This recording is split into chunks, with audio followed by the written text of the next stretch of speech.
isikhathi nje sekhulume kakhulu. Okay, ngicela ukufunda nje labathandwa Matthew chapter 24. Matthew chapter 24 ngifunda uverse 1 2 3. uJesu waseyaphuma ethempelini wahamba abafundi bakhe beza kuye bemtshengisa izakhiwo zeJerusalem zesakhiwo. Wathi uJesu Kristu, niyakubona konke lokhu na? Ngiyantshela ngithi ake ukusala nalinye itshe elingeke luwiswe kule ndawo. Verse 3, uJesu sahleli entabeni yemnqumo, abafundi bakhe beza kuye, abafundi bakhe ehleli entabeni yemnqumo bambuza bathi, sitshele Nkosi, kuyokwenzeka nini lokhu ukudiliza kwethempeli? Ngoba yini impawu zokubuya kwakho, zokuza kwakho kanye nempawu zokuphela kwezwe na? uJesu wabaphendula uverse 4.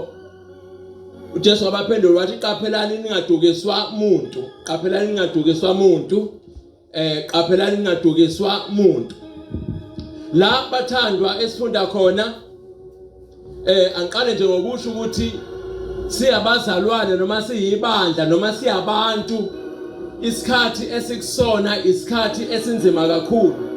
Sesiseyikhathini zokugcina la uSathane afuna ukwenza sure ukuthi uthatha inqwaba yabantu abesesihogweni, la futhi uNkulunkulu afuna ukwenza khona sure ukuthi abamvumayo nabo uyabalungisela indlela ukuthi base ezulwini. So isikhathi esinzima kakhulu kumuntu as an individual, hayi esinzima ebandleni, kodwa umuntu eyedwa kumele azihlolisise, azibhekisise ukuthi uhamba kanjani. La abafundi babuza uJesu Kristu imibuzo 3, uyawujomba oqala uzophendula owesibili nowesithathu. Bakhuluma ngokuza kwakhe kanye nangokuphela, ngempawu zokuza kwakhe, zokubuya kwakhe kanye nangokuphela kwezwe. Ngesikhathi baphendula, before abaphendule empendulweni zakhe, uqala ngesixwayiso, uyabaxwayisa uthi, qaphelani ningadukiswa muntu. Ngithi mina kuwe ngomoya kaNkulunkulu, isikhathi esikuso manje sinzima kakhulu, ngakho qaphela ungadukiswa muntu. uSathane kunomoya awukhiphile, umoya wokudukisa. And mayikhuluma ngawo uJesu Kristu lo moya kuyo le ncwadi kaMateyu chapter 24, mhlambe awu5 noma awu6 amavesi akhuluma ngawo la, ekhuluma ngokudukiswa. Uza athi indlela lo moya wokudukisa ozobusebenza ngawo, ngisho nabakhethiweyo bengadukiswa makungenzeka kuthi one mistake ongayenza as umuntu, kukhona i-decision ozoyithatha as umuntu, noma kukhona into ongeke uyiqaphele uyenze ungaqaphelanga, kanti sekukudukiswa kwakho. Masifunda indaba yokudukiswa egameni deception, the first time siqala ukuzwa ngalo usencwadini kaGenesis. Umuntu oqala wadukiswa uEva. Uthembuza uNkulunkulu uthi, hayibo, ukwenzeleni nidlile nemthini engitheni ngadli kuwo? Uyaphendula into, inyoka ingidukisile nami ngadla.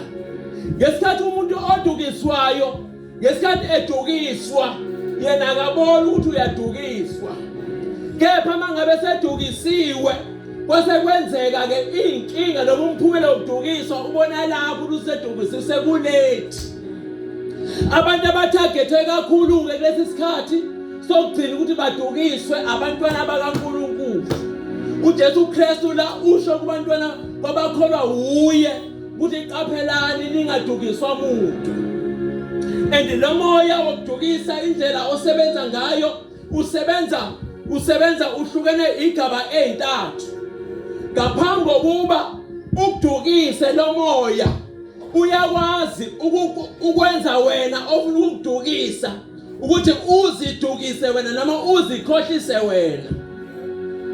Into yokuqala nje mawufuna ukudila nalomoya ezumntwana kaNkulunkulu, mawufunda iBhayibheli lapha encwadini uJakobe 1:22 lithi iBhayibheli kuthina abantwana baNkulunkulu lithi yibani ningabi abalizwayo izwi bese ningalenzi, nizikhohlisa noma nizidukisa.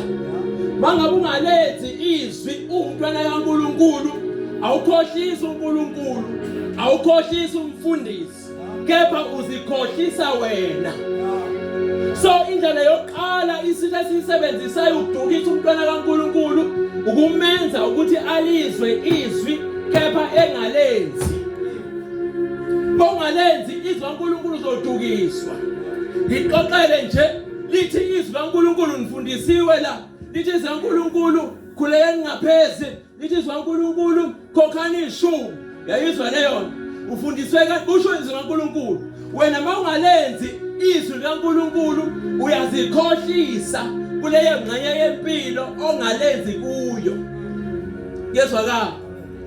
So lo moya wokudukisa usebenza ngendlela enobuchule, ngendlela eyisimangaliso. Udinga uqine enkosini, udinga uqine manje amakhulu njengoba nje kusho umfowethu ukuze ukwazi ukunqoba lo moya. Lithi ungazikhohlisi wena. Bese mawufunda lapha kwabaseGalatia, Galatians 3:6 from verse 3 lithi futhi uma umuntu kuma ngabantwana baNkulunkulu, uma umuntu ezenza into angesiyona uyazikhohlisa. So nomntwana kaNkulunkulu before akhohliswe lo moya uyakwazi ukuyikhohlisa. Uthela uJesu Kristu, qaphelani ningadukiswa umuntu. Umuntu wokuqala kumele umqaphele ukuthi angakudukisi uwena uqobo lakho.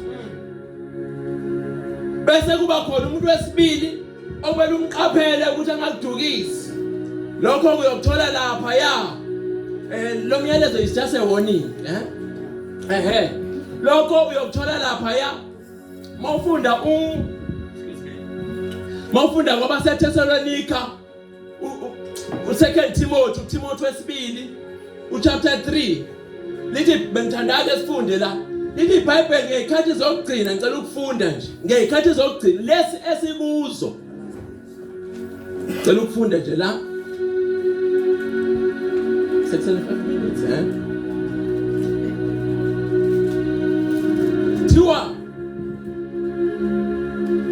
thiwa qaphela lokho ukuthi ngezikhathi zokugcina kuba yizikhathi ezinzima kakhulu.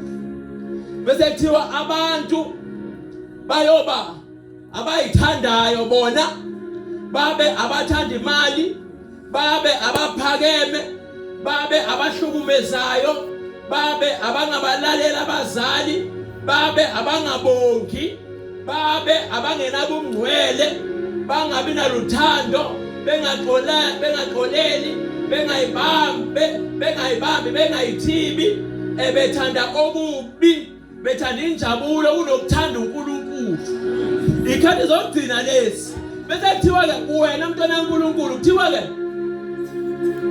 bese kuthiwa uverse 5 kuthiwa banesimo sokumesaba uNkulunkulu keba baphika amandla akhe. Bese kuthiwa kuwena ukuthi ungadukiswa, kuthiwa sahlukanise nalolo hlobo labantu. Sekuyisikhathi sokuthi manje kube nohlobo oluthize labantu osuka kubo ngenxa yokuyivikela wena nokuvikela izinto uNkulunkulu ayibeke kuwe. Ngoba uSathane uzosebenzisa abantu ukuthatha izinto uNkulunkulu ayibeke kuwe mawungalenzi izwi kaNkulunkulu. Yezwakala. Kuthiwa suka kulolo hlobo onjalo labantu. Isikhathi esisona isikhathi sihlole manje ukuthi uhamba kanjani noNkulunkulu. Zibambisisa lokho onakho, ungakudedeli ngoba umoya wokudukisa ugcwele izwi. Wena kufuneka ungadukiswa. Makuchekwa la khulwa ngalolu hlobo labantu. Sabuza khona uphethe iBhayibheli lesona la. Efonini. Khona olivulile nje manje. Lesona. Ngicela ufune uverse labo. Kuvela abanyonyobela ezindlini bethumba abesifazane. Abasindwa izona. Bethumba abesifazane abanjani? Abasindwa izona. Uhlobo ke lo kunabantwana bakaNkuluNkulu ngenxa yelust noma ngenxa yokuthanda izinto zezwe abazoyithola sebethumbeka noma bethundwa ilomoya. Wena umuntu wesifazane ziqaphele kakhulu. Nawe umuntu wesilisa ziqaphele kakhulu. Ngoba nawe lo moya yazi lo moya mawudeceive ukubona umuntu wesifazane umuntu ethi uyamthanda nawe umuntu wesifazane utshelwe ukuthi uyathandwa kanti uyadeceivwa. Ukuze ubone uyadeceivwa ebandleni inemithetho yakhona ebandleni elifundiswe yona njengokuthi noma uzongena kwi-relationship before ungena kwi-relationship ama-spiritual parents akho mawazi ungakangeni. Kodwa lo moya uyawuthi ungabatshela abazali ukuthi hayibo khona indoda engithandayo noma khona intombi engiyibonayo. Nize niqede yonke into nivumelane. Mangabe sekunenkinga into ingasahambi kahle seniyabuya niza kubazali. Ngesikhathi usadukiswa ubungaboni ukuthi wena uyathandwa noma ukuthi wena uyathanda. Mase konakele usukushiya kanjalo uma yokudukisa ususele wethu nama consequences. Thiwa qaphelani ningadukiswa umuntu. Yonke into oyenzayo umntwana kaNkuluNkulu ungalandeli izwi, ungalandeli futhi imigomo ebekiwe ebandleni, yazi ukuthi kunomoya wokudukisa okhona phakathi. Qhubeka mfethu siyaqeda. Uverse 6. Mina uverse 6. Beqhutshwa izinganuko ezinhlobonhlobo. Yabona inganuko nje. Inganuko izona ezenza ukuthi uvule umnyango wokuthi uzodukiswa. Inganuko izona ezivula umnyango wokuthi uzodukiswa. Qhubeka. Verse 7. Befunda njalo kepha bengeke bakwazi ukufika ekulazini iqiniso. Abadukisayo labo ya verse 8. Abantu abonakele ingqondo ya abehluleka enkolweni ya kepha abasayi kuqhubekela phambili. Okay. Ngokububula babo buya kuba sobala kubo bonke. Okay, uverse 8 ufundile njengokuba kwabanjalo nobabo. Verse 8. Yeah. Babelele sifundisweni esilungileyo. No, this is now verse 9. Uverse 8 weqile verse 8. Oh, thank you sir. Njengojane noJambre bamelana noMose. Okay. Kanjalo laba bamelana neqiniso. Okay. Abantu abonakela ingqondo. Okay. Abehluleka enkolweni. Okay. 1 verse 8 Lois. Okay. Enye indlela lo moya udukisa ososa ngayo kubantwana bakaNkuluNkulu is through ama false prophets noma ama false teachers, imfundiso ezingesizona ezimelene neqiniso. False doctrines.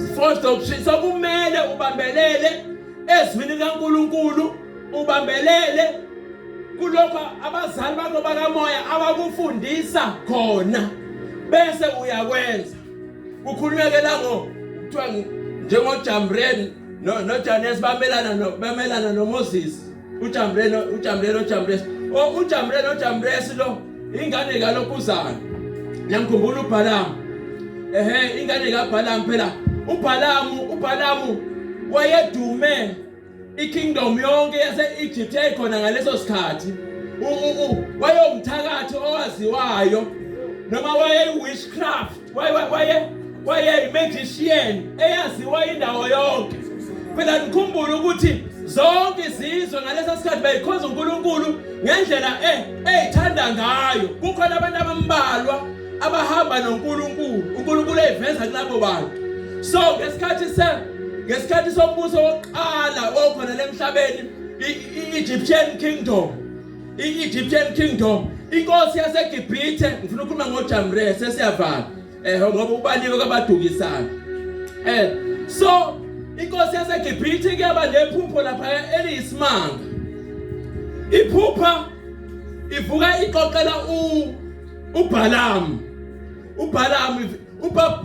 lesi lo moya odukisa naye wayewuthathe kubaba wakhe uBiyoli. uBalaam nawo wafundisa abafana bakhe abawu2 uJanes noJamrese lobo bephikisana noMoses. So inkosi yaseGibhithe ivuka inephupho enzima kabi. Iphupha iqoqela uBalaam. Iphupha kukhona isikali, yabo isikali esinje. Leli side lesikali kubekwe iyona inkosi sesikalini na wonke ama-leaders aseGibhithe akulesi sikali, nabo bonke izangoma zaseGibhithe zikulesi sikali, namakhansela abeluleki bakulesi sikali. Ngapha kwesinye isikali kukhona izinyane lewundlu. Tema libekwe kanje izinyane lewundlu, lathatha lesi sikali esigcwele laba lashonisa phansi. Inkosi wasosabuti kuleli phupho uthebo hlobo luni lephupho lolu leli yasibiza bonke izazi zakhona la basho wasethi uBalaam hayi ubala lo leso sakwa Israel khona ozozalwa lapho kobhekise umbuso wakho phansi. He was there. Nangempela wazalwa kuMoses. Mase khulile uMoses at the age of 3. Bamusa lapha niyazi wazalwa kanjani uMoses. Ulokhu uzanudlala naye inkosi idlala naye emdlalisa uMoses at the age of 3. Wavele wathatha i-crown kaFaro wayisusa kuFaro wayibeka kuyena. Hayi wathi uFaro ayibulawe lengane yini lento eyenzayo, yabo. Wathi uBalaam hayi uye lo engangitshela ngayo ukuthi he will bring down your kingdom. Akabulawe uBalaam was there. Esekwenzeka leyo. uNkulunkulu ngewisdom yakhe uNkulunkulu walethi ingelosi lapho indelsini ngesikhathi ingane isizobula kwathiwa no, le ngelosi yadisguise njengomunye walaba, yabo. Kwathiwa ingeke before abulawa akubona ingane ina3. Ingane leli yenze nje out of yenza ukuthi yenzani ukuze sibone iyayazi lento yenza noma iyazi asenze nje. Kwathathwa itshe elimnyama kwaphinde kwathathwa nelahle lacishwa ilahle langacishwa ubeka ilahle la kwabeka itshe. Kwathiwa ingane mangabe ithathe itshe yayeka ilahle ayibulawe ngoba ukuthi iyabona kunengozi lokho, kodwa mayithathe ilahle hayi ukuthi ingane izenzele nje. Kwabekwa la ingane yavele yadumela ilahle yalithatha yalifaka emlonyeni ilahle. Wasinda kanjalo ukuthi hayi ingane ayiyazi into eyenzayo. Phela uMoses waba namalimi kanjalo, yayizwa leyo. Waba namalimi kanjalo ngoba walokhu za ilahle. uBalaam ukhona la uBalaam. And before kwenzeke lokho uBalaam ubethe uyena ikhamba ne-advice yokuthi akubulawe zonke ingane zaseGibhithe before azala uMoses emva kwephupho. Kwakhona abantu bafike kuba uBalaam bese kuba uJethro, yabona uJethro umkhwekazi kaMoses, bese kuba uJethro, bese kuba uJobe. Baba u3 laba bantu babe abaluleki boFaro bakaFaro loyabuso waseGibhithe oqala. Lo Faro was very righteous, so wena abaluleki abasaba uNkulunkulu, yabo. Theke ngesikhathi benza iplan ukuthi okay sofimba kanjani lengane ezozaba ingaveli. Ngiyakujambrese njalo kodwa kufanele nibe ne background. kwabiza uJobe, wathi uJobe hayi labantu uNkulunkulu wabo mkhulu vele ubayeke, ayike indlela ungazama ngayo ukubavimba uba destroy. Kwabizwa noJethro wathi ayibayeke uNkulunkulu wabo uyabavikela. Bese kuthiwa wena Balaam, imfelo uBhalaam angiqale ngizwe abanye bathini.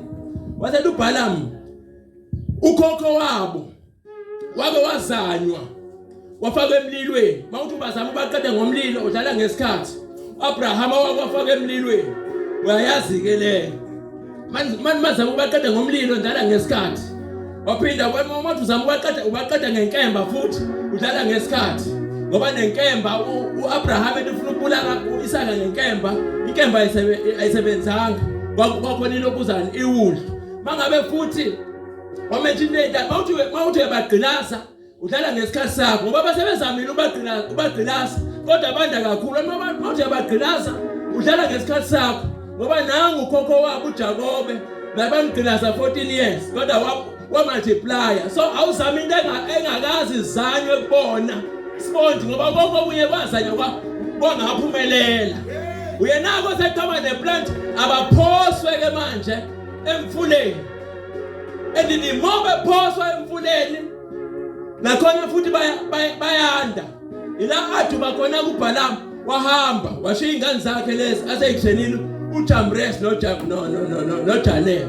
So esekhulile uMoses ngesikhathi befika ke la bezo uMoses ehamba noAaron. Kwathiwa hayi yini ozositshengisa yona la ukuthi uthunywe uNkulunkulu. Lapho ke sephosa induku phansi. Uyayazi ke futhi indaba yenduku. Uyayazi kwathiwa biza noJamres noBhalaam wayekhona lapho. Kwabizwa ukuthi into ezincane lezi. Nabaphosa zabo induku zaphenduka inyoka. Kwathiwa hayi uNkulunkulu asikho convinced nathi siyayenza lento.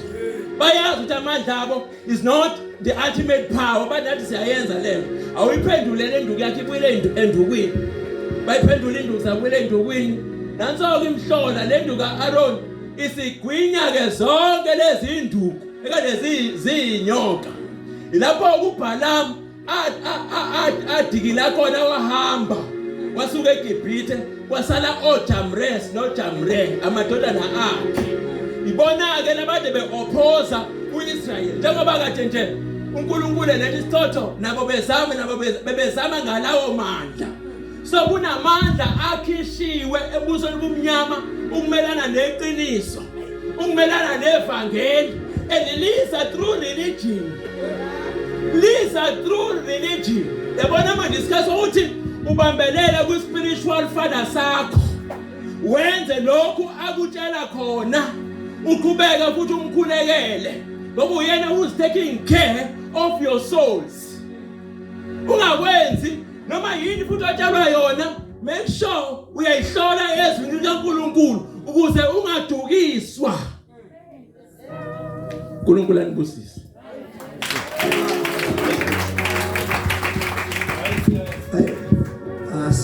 Asikhulekele siyacabazana nonke nilule izandla nilule leadership. Hallelujah. Sisondele nje bazalwane sikhuleke. Okay, noma sicela leadership vele ngoba baningi. Okay, sicela vele bezela ku-altar kaNkulunkulu.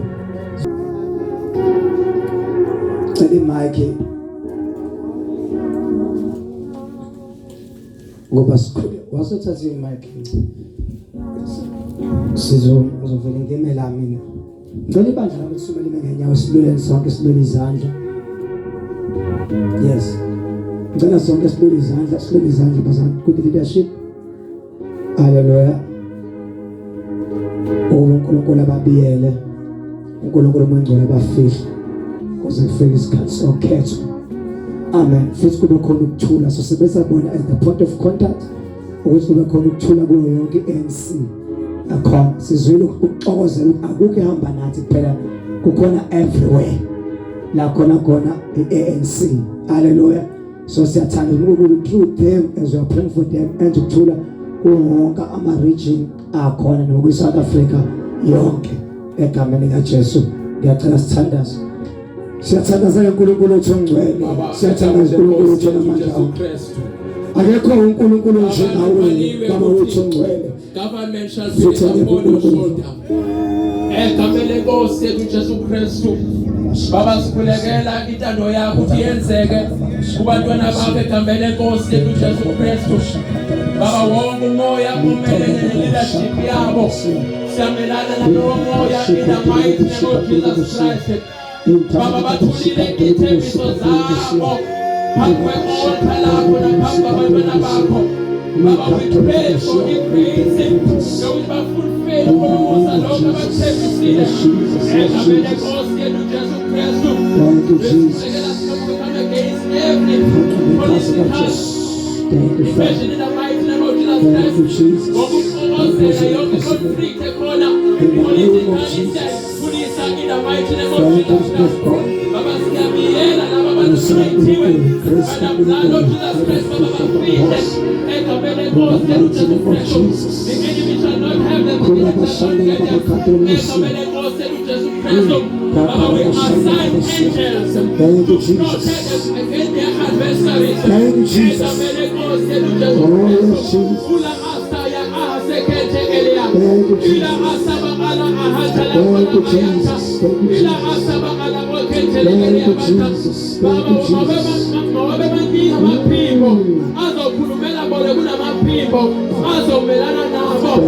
the mighty name of Jesus Christ, Baba, all that to the glory of your name. Thank you, Father, thank you, Lord God. In the name of the Father, and of the Son, and of the Holy Spirit.